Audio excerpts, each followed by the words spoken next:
evening, Indiana. Welcome to this special presentation from Progressive Indiana Network, another in our virtual town hall series. Tonight, I am with 9th District Democratic congressional candidate Brad Meyer. Brad, welcome. Thank you. It's good to be here. Good to have you back for these. Love doing them with you. Love to be a conduit for the people's questions. So if you would like to ask questions of Brad, you can do that on YouTube, on Facebook Live, and if I can get our stream working correctly, over at progressiveindiana.net. Seem to be having some technical difficulties with that. I will get it going momentarily, but for right now, I'm going to turn this over to Brad for a couple minutes of introduction while I fiddle with that. All right. Thanks, Scott. Hi, I'm Brad Meyer. I actually didn't prepare any remarks for this. Every time I go somewhere, I have a brand new speech. It makes it very hard for me to memorize. And I thought this time, this is the last major address that I'll have before the election, May 5th. I just wanted to talk from the heart a little bit. I didn't plan on running for office. I had built over the years a good life with my wife, and we were sliding into a nice quiet retirement. But I was really concerned about what I was seeing happening in this country and where Project 2025 was taking us. And frankly, I didn't see the Democratic Party really doing what it needed to do as far as leading us through this. And it seemed that the party was trying to move to the right and trying to snuggle in with the people that were causing this problem instead of standing up for our values. And I think the only way that we're going to be able to win is if we stand up for our rights and stand up for our values and our priorities, so that people don't have to struggle so much. You know, one of the things one of the reasons I'm a progressive is that I look back on the life that I built with my wife, and I'm not sure we could have done it in this modern age. There are a lot of barriers that we didn't face that are much higher. It's like the ladder's been pulled up behind us. And we have a responsibility to the next generation. We have a responsibility to this generation to make it so that we've all got a shot at a decent life. And that's really what it's about. And then the last thing that I'll mention is that I'm arguing that we need to have the courage of our convictions and stand up and fight for what we believe in. And instead of trying to soften what we believe, I think that we need to help people understand why our values and priorities are in their own best interest and have them join us instead of blend in with them. Thanks for that, Brad. So again, folks, if you're watching on Facebook Live, on YouTube, on Progressive Indiana Network, still seem to be having some problems with that. So move over to Facebook or YouTube if you're running into any problems. Of course, if you are running into problems, you wouldn't have heard me just say that. So listen, Brad, we've done a handful of these, and as we're waiting for the folks to get their questions in, I guess I want to sort of mine territory we have not covered together yet. Okay. And I don't know, given that it is perhaps the greatest existential crisis that humanity faces, it is criminal that you and I haven't talked about the environment much at all. So let's do so. And what is Brad Meyer's environmental policy? Do you support the Green New Deal as it has been submitted by, I want to say that was AOC and Ed Markey? Do you support a carbon tax? There are various ways to tackle this major existential crisis. How would you in Congress? Well, so let's break it into two pieces. And the first piece would be global warming. And that's real.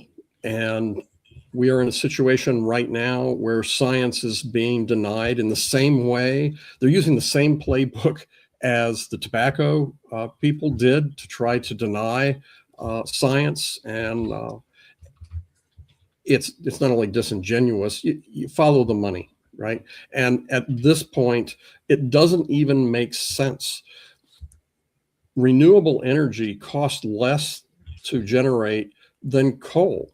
So right now, they're pushing to, reinvigorate coal, which is going to be more expensive and it pollutes.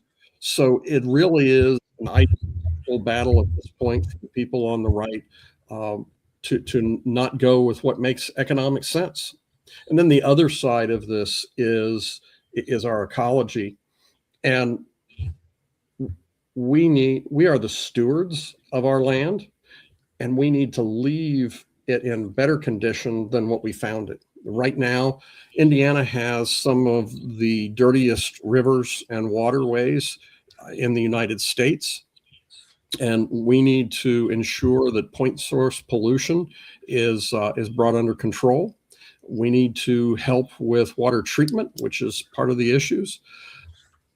Frankly, I've had a couple of discussions and one or two roundtable discussions with experts on the environment, and I've got some more listening to do before I can press forward too hard on a definitive. I did like the idea of carbon swaps, where they could use some economic mechanisms to try to address their carbon footprint.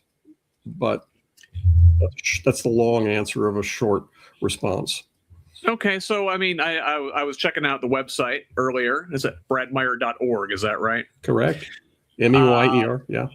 And you said you want us to get to net zero by 2035. Mm-hmm. How? I know a lot of folks in particular are suggesting that nuclear may be an option. Now, listen, nuclear's got its drawbacks for certain. It's kind of scary, number one, first of all, but it is carbon free. What do you think? Is nuclear part of the clean energy future? Today, I cannot support nuclear. I want to, but today I can't. And the reason is that the risks, if something goes wrong with nuclear, are significant. They have long-term consequences, longer term than putting in another power plant, coal-fired power plant, or something else. There are real issues that have to be addressed. And as an engineer, looking at the failures that have occurred in other power plants in the past, and I know we got a next generation, and people wave it away and say, well, there's nothing to learn from that because this is next generation. But that's actually not true. What you can see is that the issues, the failures that occurred weren't one thing that went wrong that an engineer looked back and said, yeah, we thought that might happen. It was like 6 things that went wrong, and they went, oh crap, I never would have thought that combination would bite us. Oh, and over 40 years, multiple power plants, those strange combinations will happen, right? In order for me to be comfortable with nuclear, I need confidence, and we need confidence that there is strong regulatory oversight, that there is strong scientific analysis and review, that there's strong monitoring going on. None of those things can happen in an environment that we have right now, when you've got people like the current administration that are completely disregarding science. If I could, and I've seen a little bit of the reports, and they all say, oh, it's fine, it's going to be great. I can't trust. Therefore, I cannot approve. It's kind of a big thing to go, it'll be fine too. I know they talk about these small modular nuclear reactors, especially in Indiana. We're sort of the theoretical proving ground for this thing. I want to say one of the companies is setting up its headquarters here to do that. Part of the reason they want to put in these small nuclear reactors is to power these AI data centers. And to that effect, I want to bring up this question from Two Toes on YouTube, who asks, how do you approach the looming threat of AI and data centers on the working class? That is also 2 questions. All right. So, so AI and the impact of AI on the working class is a really important and concerning question.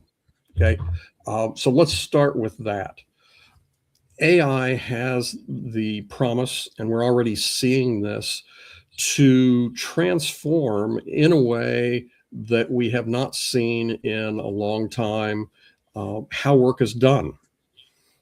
I remember when I was just starting out, laptop computers and desktop computers were just getting started. I'm that old. I got a little bit of gray hair, and it took a while. And there were a lot of people concerned about what's going to happen to my job and how's this going to affect, how the workplace.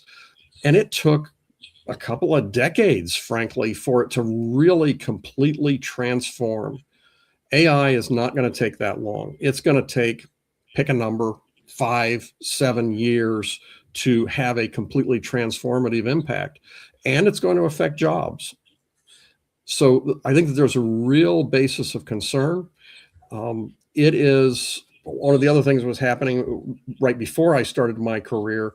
The blue collar workers went through a transformation where automation and international business transformed their work environment and frankly decimated a lot of the jobs in manufacturing. I spent 25 years in manufacturing. I love that industry. AI is going to do the same thing in white collar, and white collar workers have never faced this before. So we've got some real challenges, and we need to, unfortunately, we can't wave a magic wand and say we're going to stop it. It's not if, it's how. How will it be implemented? How will we do it in a way that minimizes the disruption? And then the second question, part of that question is data centers.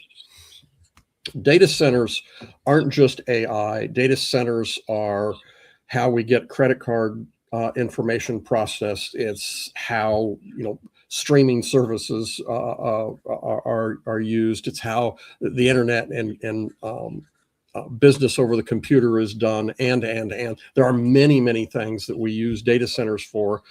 They're just not tagged so that we can see that there's a hook that data centers are used. The issue that I have with data centers is that the way they're being implemented without good oversight from local communities. I'm not talking about federal. I'm just talking about, it shouldn't be legal that a company comes in, forces the county councils to sign NDAs or the development people to sign NDAs so that local communities can't weigh in. If local communities said their piece and they had the information they needed to make an informed decision, and they choose not to agree with a data center, fine. They choose to accept a data center, fine. I would encourage them to negotiate and say, hey, you're coming into this community. Here are the things that you want from us. We get that, but here are the things that as a good member of our community, we're going to need from you. We're going to need you to be good citizens, and this is what good citizens, and that's part of the negotiation. But when they lock people out so that they can't get involved in their own local community decisions, that is really unethical. And it's a good indication that you're dealing with somebody or a corporation that doesn't want to be a good partner. Yeah, so I guess I want to branch off of that, and thank you for the question, Two Toes. That was something I intended to work toward tonight, and to that effect, Brad, AI, if you believe the hype, well, I guess if you don't believe the hype, we've got a serious bubble that is going to cause economic problems when it bursts. If you do believe the hype and this thing works as well as they say it's going to work, it's going to put a lot of people out of jobs. So there's sort of two places I want to go from there. Like, number one, how do we ensure that the value produced by the AI is more evenly distributed? That's a really good question. Okay. I think that's the real challenge that we're facing today. I want to start with, do you believe the hype? There was a project that I wanted to do. It was a home project that I wanted to do before I started running for office. And I estimated, I've been an engineering manager for 35 years. And I estimated doing it at home nights and weekends, it's probably going to take me about 52 weeks. And I figured I'm going to give up by week, 18. So this isn't going to work. It was the largest, most complex thing I'd ever worked on privately. And I thought, I'll try an AI. And it took me 4 weeks in order to get a good quality functioning prototype of what I was working on. So it cut it dramatically, right? And looking back on it, I realized I was using the wrong AI. And at the time when I was starting out, I'd never used the AI, so I didn't know how to use it properly. And frankly, nights and weekends, what normally would have taken 52 weeks, would have taken me, if I started from scratch today, about 2 weeks to do. That's a 26 times improvement. And I had a better quality product than I would have done if I had spent the 52 weeks doing it on my own. It's not hype, and it's not just making pictures, to share with your friends. There's real work being done. There's real value that can be there. And there is no way that we can walk away from it. So again, it can't be if we're going to do it. It's how are we going to do it? And that's your question, right? One of the things that I think we're going to see is this is an enormous efficiency improvement that we're going to see in work. So what's going to happen, and this is what happened. So efficiency has been going up and up and up, and pay has been going a little bit up and up and up. And there's this big gap between the efficiency and the additional profit that companies get versus what we get, right? And I think that it's just going to take off. They're going to have enormous efficiency improvements, and they're not going to want to share. So that's why we need economic policies that level the playing field. Number one, I'm advocating for a $20 an hour minimum wage across the board nationally to help get some money into people's pockets. We also need to look at, frankly, the taxing for organizations, companies, and individuals of high net worth to make sure that it's plowed back in to things that people need. My big concern with that answer is I don't want to build policies that are transferring wealth, okay? Meaning I don't want to make it so that there are more and more idle people and we are taking money and giving it to them. The trick is to come up with policies that help people get their own jobs and earn their own money instead of wealth transfers. And that, one of the ways that we can do that is we can break up monopolies. We can help people, we can encourage people to start their own businesses. There are things in the example that I gave, out in the middle of the hinterlands of Monroe County, I was able to do in 2 weeks what would have taken me by myself a year to do. There's real power that could be put in the hands of individuals to start their own businesses and do their own things. And I think that is part of how we need to adjust how our economy works. Okay, so and you say you don't want to transfer wealth, but if all of the wealth is captured by a handful of tech overlords and there are no jobs left for the people, I guess what are the idle masses going to do? And maybe that's something you could tie back to the environmental problem we talked about at first. I think some folks call for like a climate corps and do things in environmental mitigation.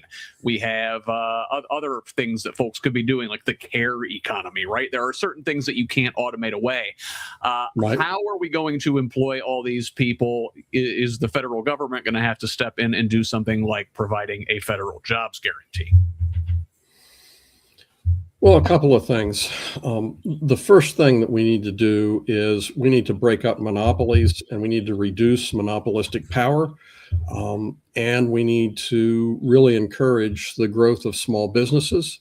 There's a couple of things that we can do with small businesses to help foster small businesses. Number one, and we've talked about this multiple times, Universal nonprofit healthcare, Medicare for all, would help free people up from being tied to their employer so they could go off if they wanted and start their own business. Number two, we can outlaw a lot of the non-compete agreements that are just trying to be anti-competitive. And we can add back some of the things that have been lost in the Small Business Administration. What I suspect will happen in the long run, if we do it right, there will be more small business owners as a result of the AI boom. And if we do it wrong, we'll end up with all of the power and all of the money in the hands of a very, very few people. And that is the danger, right? Where you've got Yes. a massive underclass and a few people with all of the wealth. This is, how you get pitchforks, or how you wind up with like Running Man or Mad Max. I don't know. Pick your cultural reference from the 80s, or the remakes, because Hollywood doesn't have any new ideas. Or the 1880s. I mean, really, what we're looking at is the 1880s, where the jobs. Increasingly, the jobs that are available are at lower and lower relative pay, and it's harder and harder for people to make a living. And there, more and more people are getting trapped in poverty. And I think you brought up an interesting idea about the Green Corps and other things that we need to do. There are a lot of things socially that we need to do, but we also need to be fiscally responsible. And I am really tightly focused, or more tightly focused, on ensuring that there's a more level playing field and the system isn't rigged, than to just accept the results of that system and say, well, what are we going to do as a result? Right. So I guess I want to branch off from here. And, one of the reasons that you hear, we sort of got to this point by talking about AI, and one of the reasons that you hear that we can't slow down, we can't do a data center moratorium, we can't put any regulations on AI, is that we need to get to whatever generative AI it is before China does. So I guess I want to. This is another thing. It's criminal we haven't talked about this. You're running in a federal race. We have talked very little about foreign policy, specifically the thing that seems to loom over all when it comes to international relations, and that is the U.S. relationship with China. So, how should we be looking at this thing? Is this like a new Cold War? You and I are old enough to remember the Soviet Union. Maybe the kids out there don't really remember. Or should we be trying to foster some sort of international cooperation and de-escalate? Well, if you look at my website, under the foreign policy section, there is a little blurb, specifically a little section that you can click on that specifically talks about U.S. and China relations. And we are not really entering into a Cold War. I don't think that that's the right analogy. I think that the better analogy is that we are pre-World War II. Where we are gearing up. In my website, it references specific things that have been discussed in Congress, and is part of the public record, that talks about China planning on, or being ready to take, and feeling they have a military advantage to take Taiwan in 2027. They are gearing up for that, and not coincidentally, the President of the United States has asked for an increase of about 40% in the military budget next year. This is a real danger. And there have been real concerns raised in Congress about the possibility of war with China. And we need to be scrambling to see if we can find a way to avoid war. And my concern is that what you've seen in this administration is they have a really good hammer, and they think everything is a nail. Okay, and there are long-standing problems, and instead of trying to address them, they're trying to do it with brutality and bullying and force. They did it with Venezuela. They did it with Iran. I was just looking. Iran fought a war with Iraq some years ago, and 1 million people died in that war, and the border didn't shift. They fought for 8 years, and 1 million people total died. So I don't believe President Trump when he says it's going to be a cakewalk and we'll go in, we'll do what we want, and then we're just going to overrun it and do whatever we want.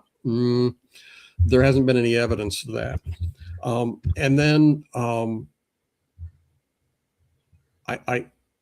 the other thing is the America First policy is really an America alone policy, and it's going to leave us without friends and allies at a time that we need them more than we have ever in my lifetime.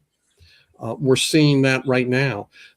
The failure in the diplomatic side of the Iran war has directly resulted in our European allies keeping their hands in their pockets and staying on the sideline.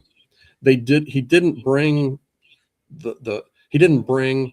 our allies along in the preparation for this war, and he didn't bring the American people along in this war. I don't trust him to try to avoid war instead of just ducking his head and running up the middle.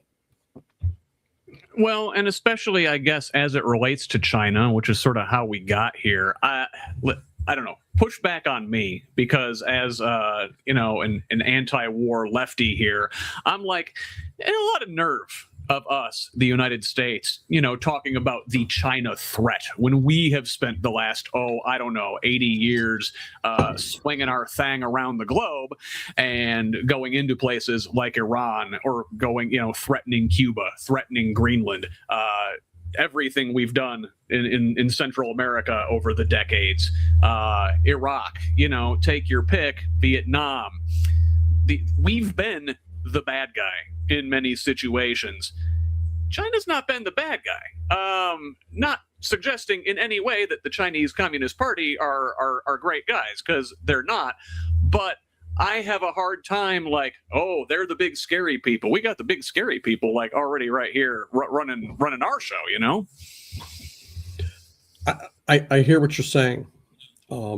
I will say that one of the things that people don't always appreciate is that, and I brought this up, I think, in one of our previous meetings, we are 4% of the world's population and about 33% of the world's wealth.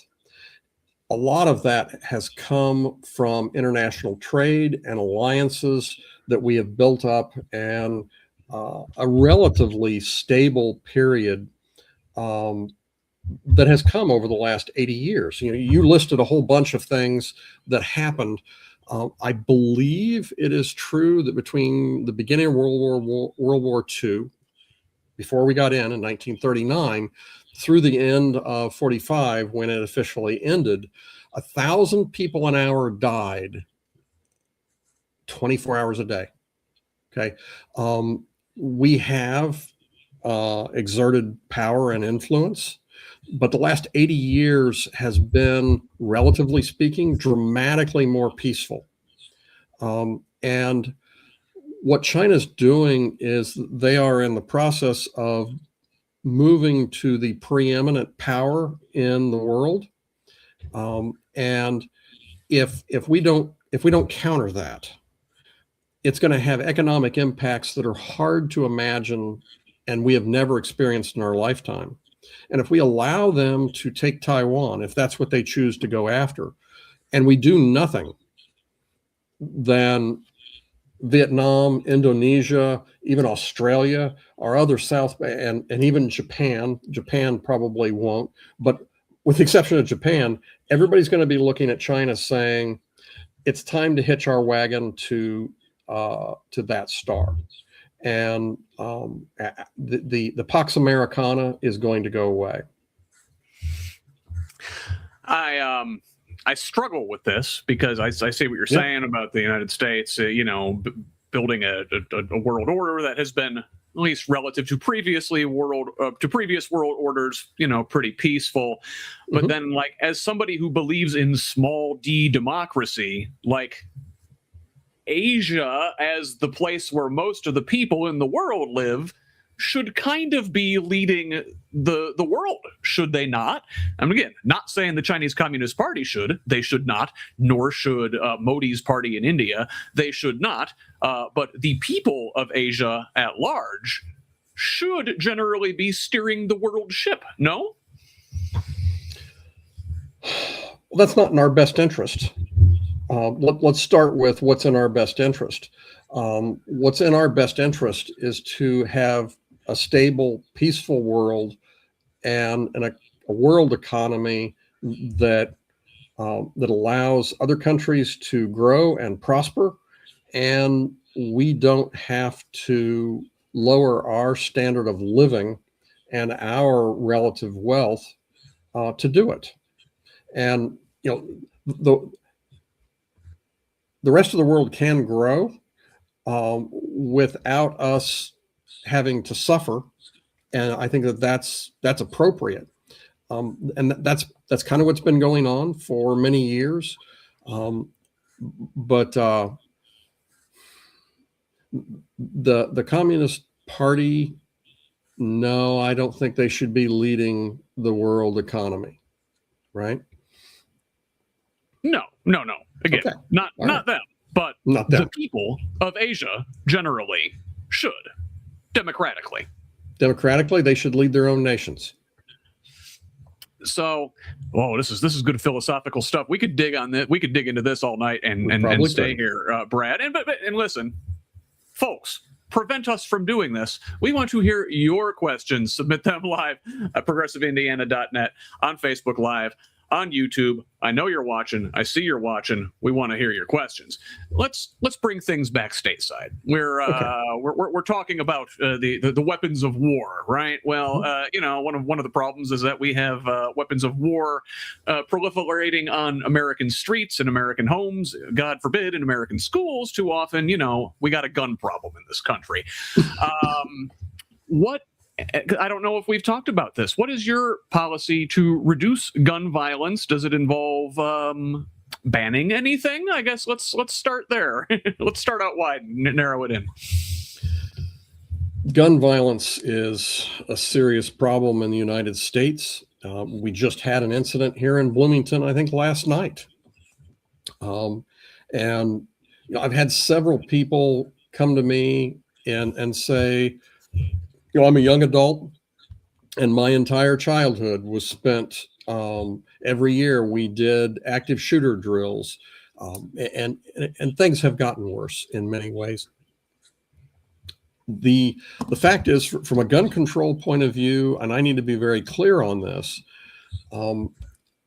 I will publicly state, and I probably should put this in writing, exactly where I stand on gun control, because if I'm going to get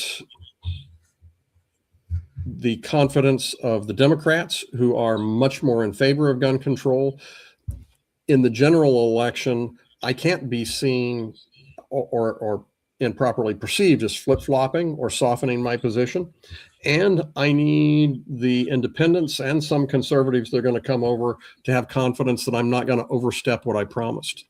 There are some common sense gun control measures that we can take that I think is not a bridge too far here in southern Indiana, but generally they're not as popular as they are maybe in some other places in the United States.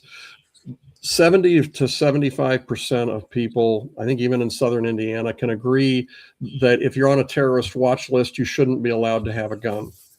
About 70 to 75% of people agree that if you're experiencing a mental health crisis or that you are threatening somebody, that you should not have a gun. And that should be done through the courts with review, not reflexively.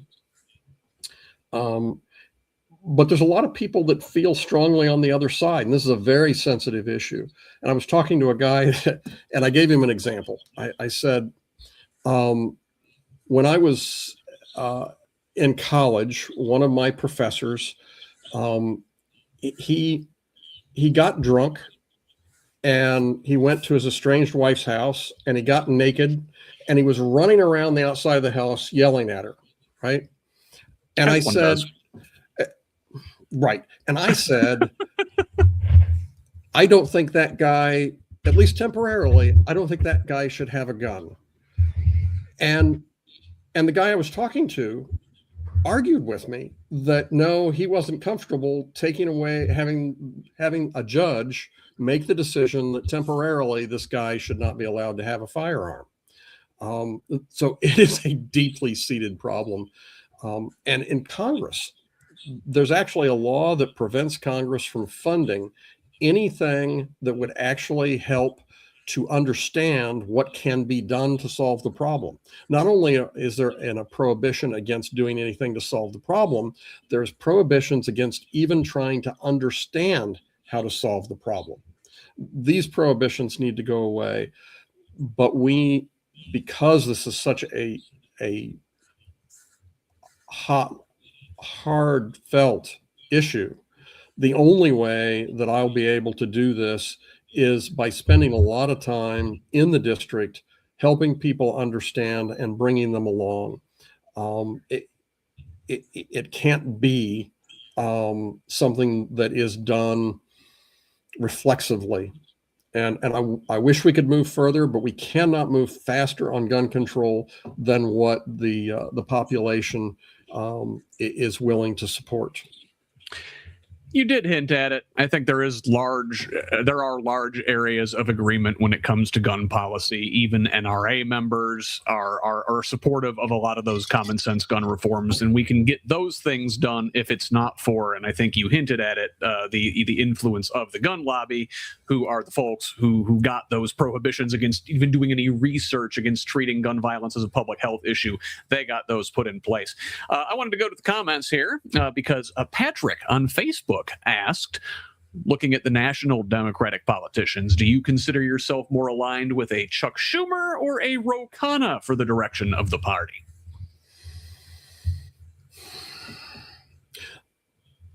I would say that I am a progressive, and I am planning on, after I get into Congress, joining the Progressive Caucus and seating with them. So I'm not a big Chuck Schumer fan. Really haven't paid much attention to Ro Khanna either, so I really can't reference them as touchstones. If you're interested, Ro Khanna is a member of the Progressive House Caucus, so he would be a colleague of yours. Groovy. Very good. I hope that answers your question, Patrick. Thank you for that. We want to hear from more of the folks out there watching in the chat there on Facebook Live, just like Patrick and like our friend Two Toes over on YouTube. I got another one from Two Toes. I'm keeping that one locked for later. So right now, I want to change directions here. And, we were talking about the gun violence and, prohibition not necessarily working. Let's talk about other areas where prohibition doesn't necessarily work. Now, you have been out there very much outspoken and in favor of legalizing marijuana. Now, how far would you go? What else should we legalize? I think just this week, the Trump administration was at least putting some funding into exploring psilocybin research and ibogaine, which is I don't know much about, but it's another psychedelic. If you look at the Portugal model in Europe, which was largely pretty successful, they legalized, or not legalized, they decriminalized possessing anything and treated it as a public health issue. So I'm going to imagine you're somewhere in between these things. Well, first of all, I am in favor of legalization of marijuana for recreational use. It needs to be controlled like alcohol is controlled. It needs to be taxed. We need to get the benefit of the tax credit value. We need to make sure that people aren't driving under the influence and impaired. We need to make sure that there's treatment, and marijuana has lower addiction, but there are some addiction issues that need to be addressed. My enthusiasm for moving beyond that is really low. Okay. And I know that there are some people that are interested in psychedelics. I think that there may be value in medical research for really controlled, I mean, honest to God, medical need in a really restricted way. And I want to make very clear that from the very beginning, decades ago, when they started talking about medicinal marijuana, I thought that was bullcrap. It was an excuse to try to get it in. It was, and there are people that benefited from it, and I get that. But in the big picture, the medicinal was a stepping stone to making it legalized, right? Foot in the door, yeah. It's a foot in the door, or as some people would say, the nose, the camel's nose under the tent flap, right? When I talk about psilocybin and other things, there are some medical applications that may need to be explored, but it should never be on a path toward legalization and normalization. And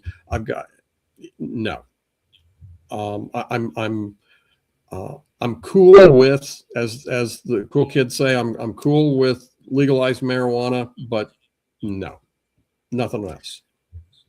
Okay, fair enough. So, there's different ways of approaching this. One thing that we can agree on, I think, is that the way we've criminalized drug use in this country, the war on drugs, has not worked. It has led to a serious mass incarceration problem.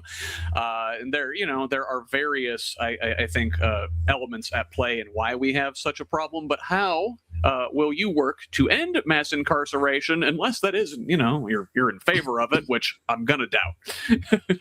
I'm not in favor of mass incarceration. First of all, we have a crime problem in the United States and a violence problem in the United States that is different than our benchmark countries in Europe and Australia. Every country has some crime and has some violence. The United States, we have a lot of it. Okay. And one of the things what we need to do is, number one, we need to protect our citizens. And that's all we've focused on for decades, really, is the protection side. We need more police. We need longer prison terms. But we never look at the root causes of crime. Okay. And there are multiple things that we need to address. There is the mental health crisis in the United States, and how we handle mental illness and the availability of support for people struggling with mental illness is a significant problem and a significant cause of homelessness and crime. Addiction is also, we're much more punitive than curative on addiction, and that really hasn't worked. And then the other piece that we really need to be looking at, and I'm advocating for changes, is really poverty. If you look at, Democrats right now are really tightly focused, or they talk a lot about, hold on a second, my camera has gotten out of focus. That made it worse. Stand by. It's going to catch me. Come on, honey. All right. It'll figure it out. Hold on a second. No, just roll with it. I'll just have to roll with it. So the other thing is that we need to be really looking at, there we go. We need to be Hey. looking at poverty. Democrats right now are highly focused on, hey, the 1% and what the 1% are doing. But what we really need to be looking at is what is the lived experience of the 99%. And if you look at the distribution of wealth, which we've talked about before, the distribution of wealth for the 99% of us, and if this is the poverty line, about 8% of us live in poverty. And that is disproportionately minorities and the rural poor, right? And as it turns out, there's a disproportionate percentage of people that are committing crime or being locked up for crime that are poor, right? So again, we need policies that help people earn a decent living, so that that crime is less prevalent. So mental health, addiction, and poverty are three things that I want to work on while I'm in office. And then the last piece that we really don't talk about enough or look at enough is that the recidivism rate, about 75% of people that go to prison are not going to spend their life there. They're going to get out. And about half of those people actually reoffend within 3 years. So that's a very high recidivism rate, which means that rehabilitation inside prison is not working. And the answers have been, historically, we need to lock them up longer. Well, actually, the longer you lock somebody up, the more you break the social context and things that bind them to the community, and then they come out alone. And I'm not crying on anybody's shoulder. I'm just saying we need to look at what we need to do to fix problems instead of just figure out ways to punish people. And I guess let me cut to the chase. Something I didn't ask about this, relative to the mass incarceration. A big thing driving this is that it is profitable to lock people up for private prison corporations. Would you work to ban such a thing in Congress? I'm inclined to ban private prisons. I think that this really does belong. That this really is a government function. Having said that, and this is where I'm going to get crossways with some Democrats. If there was a private prison that had a lower recidivism rate than a state or federal prison, and isn't that a good thing? I think what really needs to happen, frankly, is that we need to remove the profit motive out. And we need to get competition inside the prison system that promotions and are related to how people do after they get out, right? And that's the wrong. We need to change the incentive for our entire prison system, whether it's public or private. That is certainly true. This is another thing we haven't talked about right now. A lot of the folks that wind up in the carceral system, you mentioned mental illness. A lot of folks also are neurodiverse. Maybe they're not diagnosed, certainly not treated, probably not getting the medication they need. How do you handle folks like that who fall through the cracks? The autism community, the neurodiversity community at large, but also, the way into this discussion, I guess, was folks like that wind up in the prison system. One of the things that I've done, pardon me, is I've had a series of roundtable discussions about people with disabilities and mental illness and addiction to really begin to think through what is a reasonable policy and begin to hear and understand from people, that are living the issues and have expertise instead of putting my moral precepts and punitive bias on it. And one of the things that, if you start early, looking at education, In the education system, there is, I think it's the IDEA Act, the Individuals with Disabilities Education Act, in which the federal government, through the Department of Education, agreed to pay community schools up to 40% of the cost to educate people that are neurodiverse, that have issues like what you described or conditions like you described. We've never gotten above 14%, I think, is the highest we've ever done. Now they're in the process of gutting that, and I'm sure it's going to be going down dramatically. We need to begin with education. And this is not one of the things, frankly, for most people that gets their attention and holds their attention and gets them, frankly, to turn out on voting day. But it's important that you have somebody that is there in Congress that cares about this and that pays attention to these types of things and takes the time to listen and understand, so what we can make things better. Every dollar spent on education for people with disabilities or issues as you've described, I think that the average is between has a return of $4 to $6 afterward. And the fact is we're paying for it now by not addressing it early and not addressing it through the education system. We're paying for it by putting people into incarceration. We're paying for higher violence in the streets, and we're paying for it in homelessness and just general suffering and loss of productivity. So education is really important, and the funding for the IDEA Act really needs to be upped because underfunding, it's not working, and local communities are struggling to give these people the help they need early. So what I'm hearing, it's a lot cheaper and it's the right thing to do to spend that money up front on things like education and prevention than it is to spend it down the road on things like incarceration. It's an investment. Yes. I want to go to the chat here. Kind of change of direction, but since someone asked, I want to know. Katie on Facebook says, do you have plans to impose limits on presidential executive orders?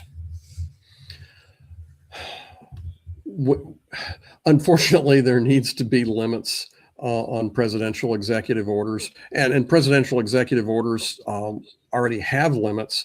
The problem is that we're really not enforcing those limits right now. Congress, in many ways, is abdicating their responsibility to provide oversight. And frankly, I think the biggest thing that we need to rein in is, and what Trump has used is emergency orders.